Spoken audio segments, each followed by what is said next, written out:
This is a food web for a deciduous forest ecosystem. I raided my kid's stuffed animal bin to bring this food web to you. So let's explore it a little bit here. So over here, we're going to start with the two producers on our food web. We have a flowering plant and some lettuce from a leftover salad in my fridge. These would not be the only two producers in our food web, of course, but we're just going to have two that we're representing today. So since it's a food web, we have lots of options. The lettuce can either be eaten by the very large rabbit or the caterpillar here, shown by those two green arrows. The flowering plant is food for either the caterpillar or the squirrel. Okay. The rabbit is going to be food for either the fox or a very long arrow to the owl.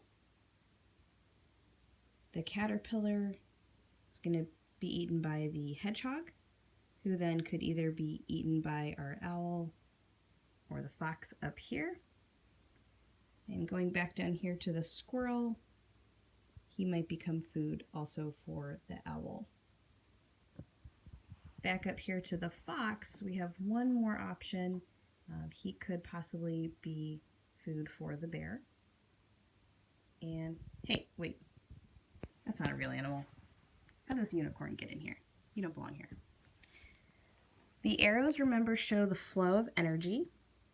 So the arrow points to the organism that is doing the eating. So in this case, the rabbit is getting the energy from the lettuce. So the energy is flowing from the lettuce to the rabbit. So that's why the arrow is pointing to the rabbit. That energy that's now in the rabbit flows into the fox. The fox eats the rabbit, so that's why the arrow points to the fox. And then the energy in the fox flows into the bear, and that's why that arrow points from the fox to the bear. There are other possible combinations. I didn't put all of the arrows in that I could have, but this gives you a pretty good idea of some of the relationships between these organisms. Can't wait to see yours.